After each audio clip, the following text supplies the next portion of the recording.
So, in this lecture, I want to finish up talking about Lucretius's argument that death isn't bad for us, or his several arguments, right? We've talked about the standard utilitarian argument that since we can't have any experience, death can't be bad because we can't have any pain once we're dead, right?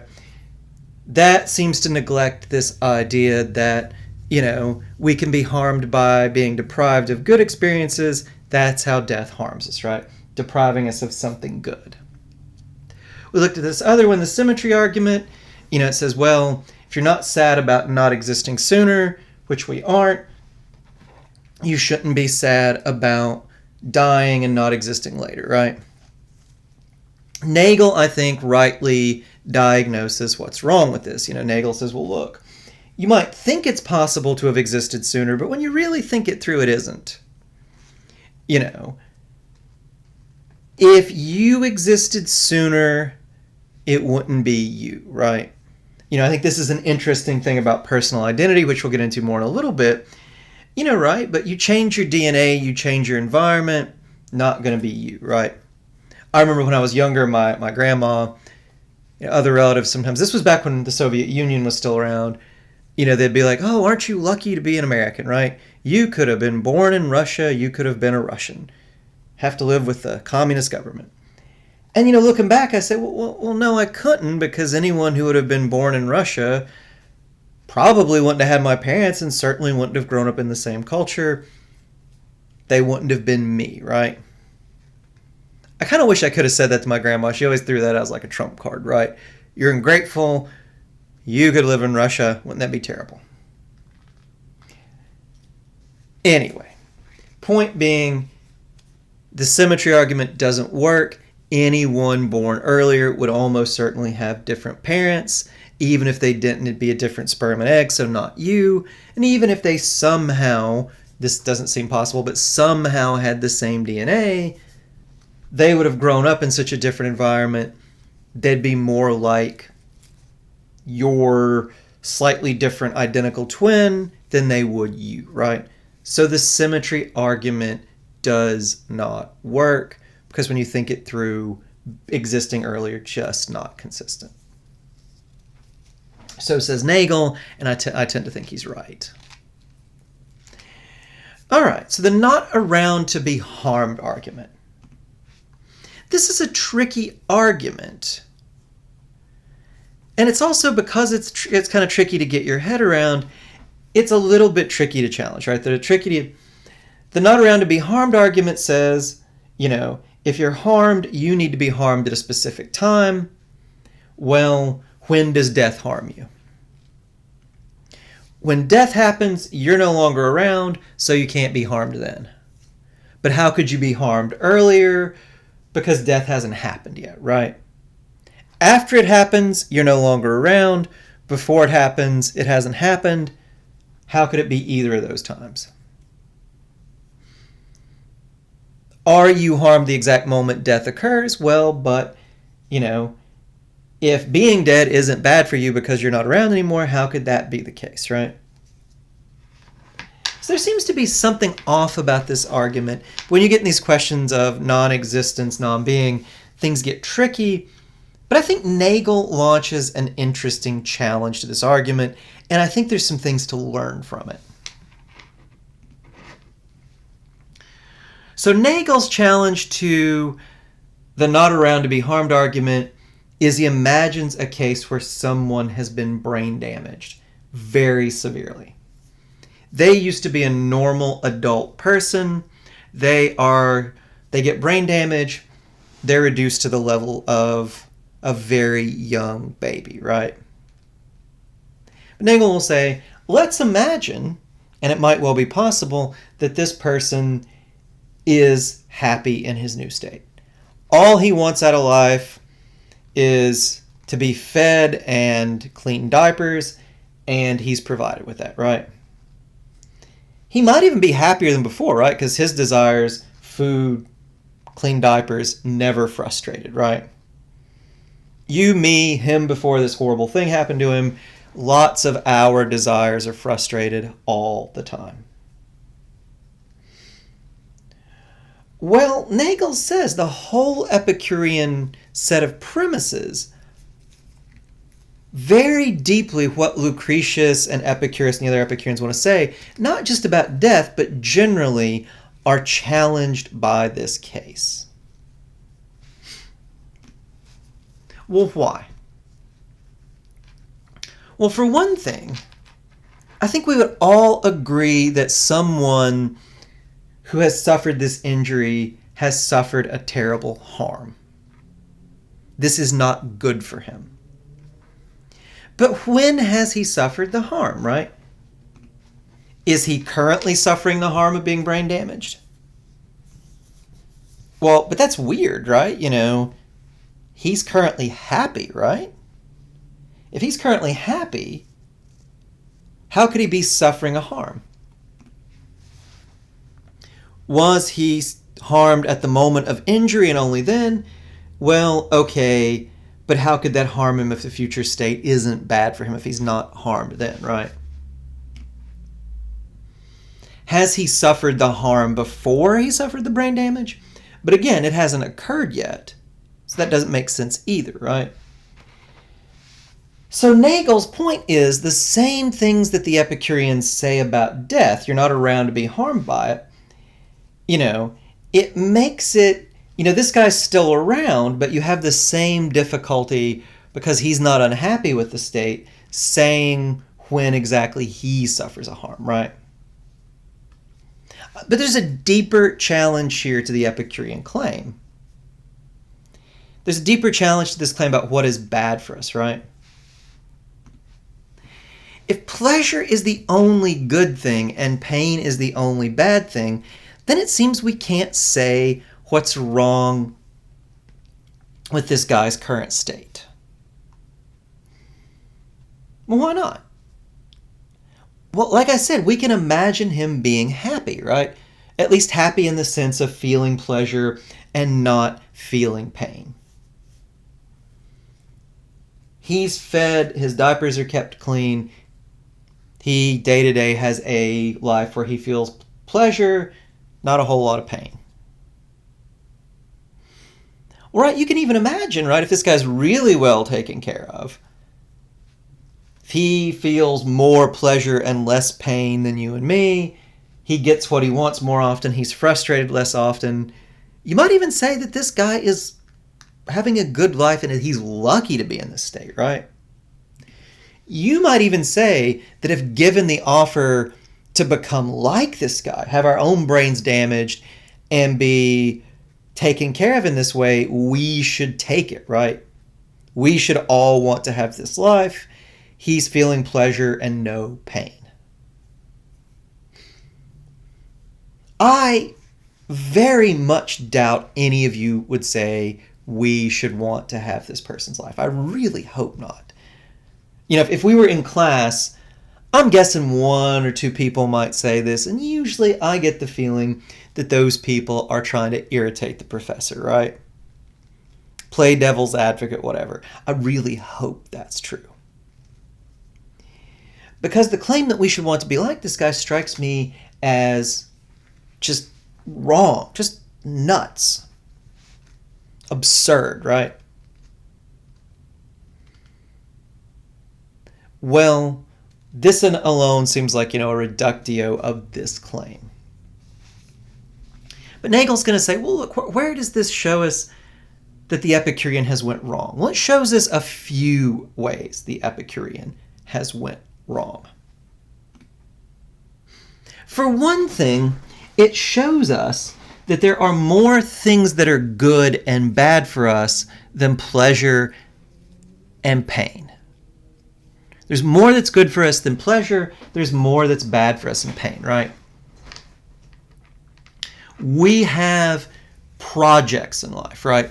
We want to learn a foreign language, or we want to get our associate's degree and transfer to get our bachelor's degree, or, we want to get a promotion at work. We want to restore an old car that we inherited, right? We have things in life, projects, We have hopes, right? If we have children, might want certain things for our children. We might even just want to see our favorite sports team finally win. We might want certain things for our country. We also have possibilities, things that we can do, right? You, me, anyone else, we can learn to do new things, right? We can learn a language. If we don't know how to do it, we can learn to program computers, right? And we might want to do all that stuff. Projects, hopes, possibilities.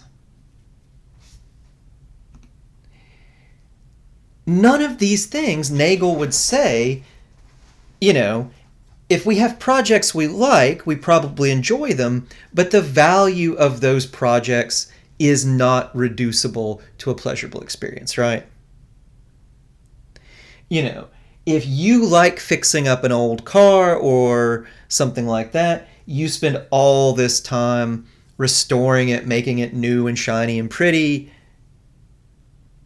Well, you probably enjoy doing that or you wouldn't do it, but I'm going to guess if someone told you sold it to somebody, you probably want them to take good care of it, right? If they told you found out later the second they drove it away, they just wanted to smash up this beautiful thing and that's what they did, you would be upset by it, right?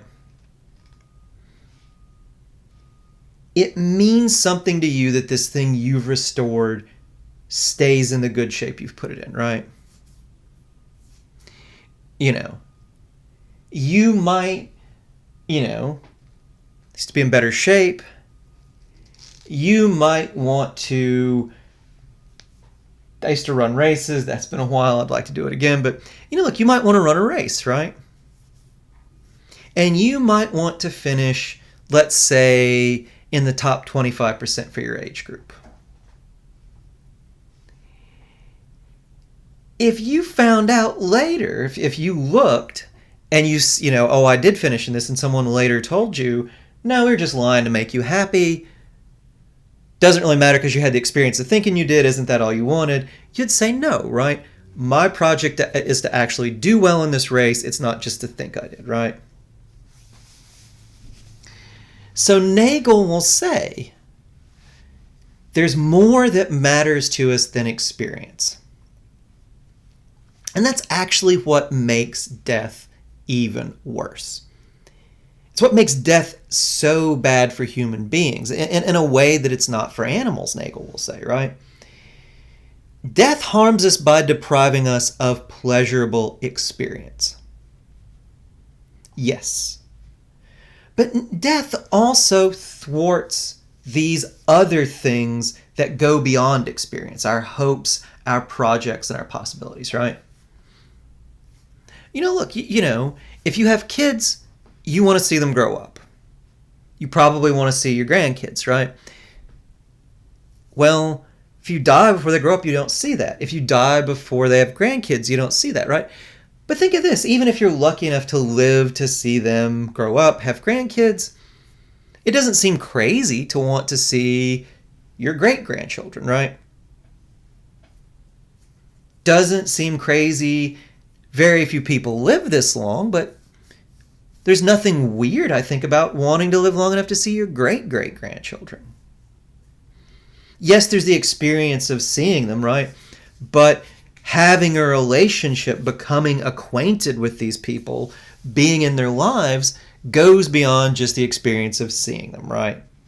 That is a hope you might have. It's something that death will cut off, right? Think about all the possibilities, right? I like to learn languages. I speak pretty good German, abysmal French, right? My French is just terrible. German's pretty good, French is terrible. I would like to one of these days, maybe get my French better or learn Greek or something, right? It is a possibility that I can learn more languages. But there's only so many I can ever learn. I'm going to die at some point. It takes time to learn a language. That's that, right? There's only so much of all the possibilities that are yours as a human being, only so many of them you can fulfill because death limits your time. Same with projects, right? You might want to have a second career, right? That might be why, sometimes it's why people are going back to school. But you might want a third career or a fourth career, right? You've been good at your job, you want to do something else now, right? There's only so many projects that you can undertake because death will cut them off, right? Yes, death is terrible. It cuts us off from cool experiences, pleasurable experiences. One that really kind of bothers me when I think about it, I would love to see Earth from space, right? Just see the planet from space, experience weightlessness. I'm going to guess I'm never going to be able to do that, right? I wouldn't be surprised if we have space tourism in 15, 20 years, but I'm going to guess it's going to be way too expensive in my lifetime. Maybe I'm wrong. I hope I am. That would be really cool, but probably not going to get to experience that, right? But beyond that, there's just other things that death is going to limit, right? I might be able one of these days to have a second career besides being a professor. I think there are other things that it would be cool to do as a profession, but I'm not going to be able to have a third career, I don't think. A fourth, no. Death cuts those things off. Those go beyond experience. I might learn another language or two. I'm not going to learn the 7 or 8 languages some amazing people can speak, right? Death makes that impossible. Death is bad because it deprives us of pleasurable experience, but Nagel will say it thwarts our hopes, projects, possibilities. Now, here's another thing that's interesting. Nagel thinks that, the things we care about, hopes, projects, possibilities, actually, we can be harmed if those are cut off, but we can be harmed if bad things happen to them even without us knowing about them, right? So Nagel thinks, we're harmed by death because it cuts these things off, and even if we, in a sense, no longer exist, that is a bad thing for us. Now, here's an interesting and tough question I think all this raises. If it's bad for you, if something happens to the things you care about, something negative, was it bad for you if these things happen after you die? Can we be harmed after we die? Can things that happen after people die harm them? It might seem a little weird to think about it, to think that you can be. I'm not so sure, though. Think about this. Imagine you spend your whole life building a business you're really proud of. Wouldn't it be bad for you if after you die, your children run it into the ground? Or imagine someone spends his entire life writing a novel. It's great. He thinks it's going to make him famous. He dies thinking, yes, my novel is incredible. It'll survive me. And someone burns it, right? Or I guess it's harder to burn a novel these days. They're all on hard drives. Someone goes and smashes up the hard drive. He doesn't know about it. He dies. But this thing that he cared about, this project that was central to his life, is destroyed. I mean, think of it this way, right? Imagine you were this person who's written a great novel, and, I don't know, some kind of powerful but nasty figure, supervillain or whatever, says to you, well, I'll offer you this awful choice. We'll either destroy your novel, but I'll make you think I didn't and make you think that you'll be famous for it, or I'll not destroy your novel, it'll survive, I think it'll be great. People will remember you. But you know what? I'm going to meddle with your brain and make you think I destroyed it, think it's lost. Would it be completely crazy for this person offered this horrible choice to say, I would rather think it's lost but it survive than I would to think it's survived but it's gone? And if that choice isn't crazy, as I don't think it is, then it seems we have to care about something besides pleasure. We have to care about something beyond the here and now. We have to care about things that we might not even be around to see at all, right? Because if all you cared about were pleasure, you would definitely choose to die blissfully ignorant, to be deceived and think it survived when it didn't. So I don't know. This is a really difficult philosophical question. It's one people argue about. It's one I find interesting. I'm not sure how I come down on it. But it does seem to be weird to say that people can be harmed by things that happen after they die, especially a long time after they die. But then again, a lot of the things that you care about, a lot of the things you think are important, will outlast you. Isn't it bad for you in some way if something bad happens to them?